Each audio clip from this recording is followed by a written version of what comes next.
All right, good afternoon, everybody. This discussion is going to be about the lessons regarding the cyber risks. Now, some of these cyber risks involving Target, they included having third-party information such as Fazio Mechanical Services contact information online. What this does is this is pretty much available to the general public, and this information was used by the attackers. By having this information online, this lack of awareness by Fazio and Target employees regarding cybersecurity and proper protocol, this pretty much allowed them to pretty much get into the system. This lack of awareness led to attackers knowing what they could install. This attack started collecting how they were going to penetrate into Target by September of 2013. By November, the hackers had Fazio's credentials. So the hackers used the third-party system to get into Target.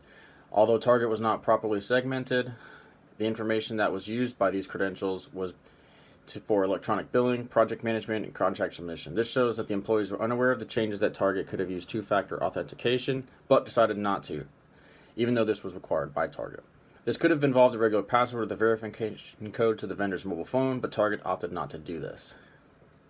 This was the end goal of the operation, was to sell customer information. The hackers were able to upload malware and update it 2 times, once on December 2nd and after midnight on December 3rd. The malware exported data to another Target server in Russia, potentially conflicting with national security. Once this was able to be done, Target had its cybersecurity contacted FireEye Incorporated out of India, but the U.S. internal team with Target did not respond to the detection from FireEye. FireEye would again contact Target directly on December 2nd to let Target know information was being exported, but there was no response from the Target internal management team. The stolen credit cards appeared on the market Black Friday and went for sale. This was considered a high quality in batches of 1 million cards for $20 to $100 per card. On January 10th, Target would confirm again that the pins, emails, addresses, and names had all been stolen by the hackers. It's pretty bad stuff. Going with that, this would also affect Social Security numbers, as Target had encouraged people to sign up for its internal credit card service, the Target Credit Card. The hackers would target this time of the year because they knew they would have a very penetrable defense system, as it was concerned about Black Friday and sales and ignored the warning signs beforehand. This is what major red flag with management, as they decided not to, focus on their customers and were focused on sales, and they did ignore their third-party defense system, as well as not holding their third-party contractors accountable. The hackers chose this time of year to attack, and they were concerned all about Black Friday. During this attack, they ignored their own security firm twice and refused to acknowledge that they had PIN and identity issues until after the holiday season was over. Target had been expecting about 30% of its revenue this year to come from the fourth quarter, and was primarily focused on this more than any other security issue at this time. The hackers were able to steal as many as 110 million customer service records. Going with this, as Target's management is talking about, what they're trying to do to mitigate this, the hackers have known that they're not trying to do anything, and still to this time, the hackers are still able to continue to steal more data.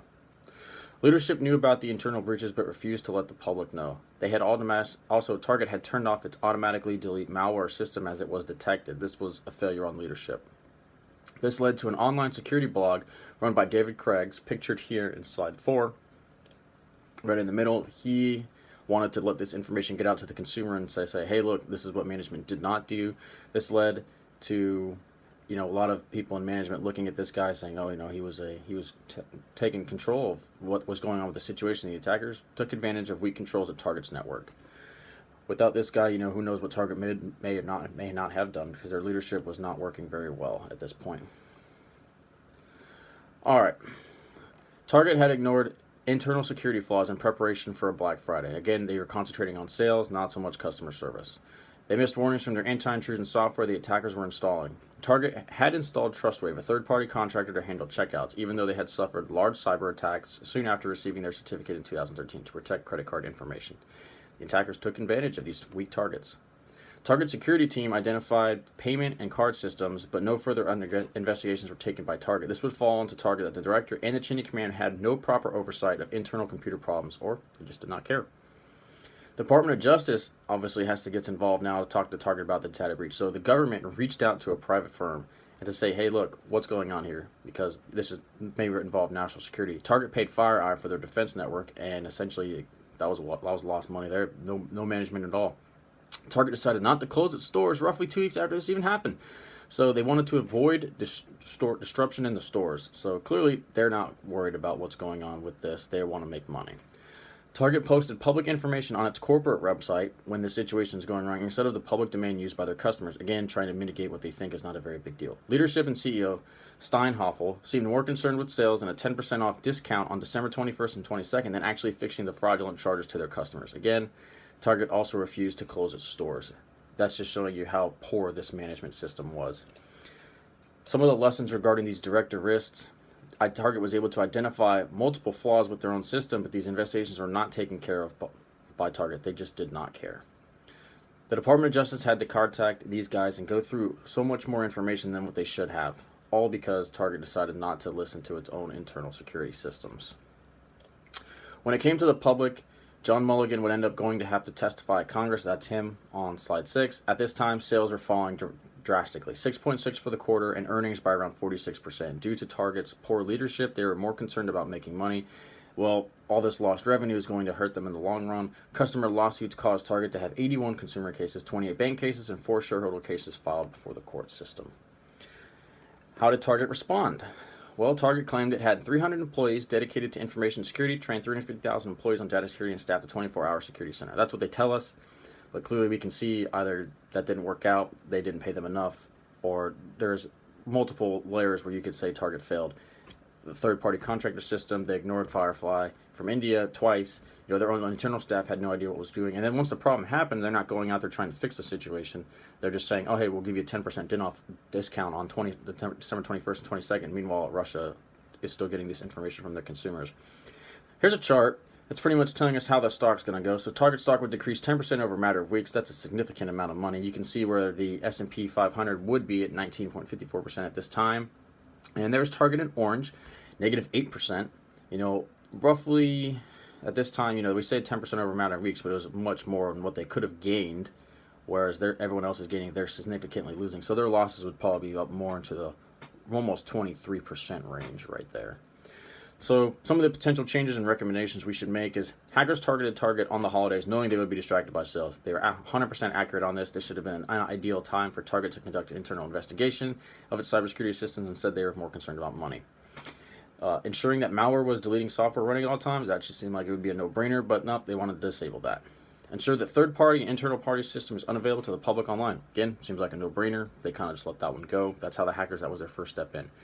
Ensuring that all third-party vendors have proper security information, up-to-date malware protection. Again, seems like a pretty good idea. They just had no oversight on that. This is a new idea. Ensure that two-party authentication is used by the same vendors as well as internal staff. That's something that could happen. That's more of an advance with technology. That's something I would definitely recommend for the future. I'm sure they're doing that right now. Lastly, this just kind of goes up to the individual that's in charge, the CEO. Own up to your mistakes and work with the government to rectify them. You shouldn't have to have the DOJ reach out to you about a situation that you may or may not have been trying to keep from the public. It's just going to look bad. It's going to make you think that there's no integrity in the system at all. These third-party systems, this malware stuff, all these things are here to protect the systems and do their job. They're paying money for people to do this, to have this equipment running, and it just not happened.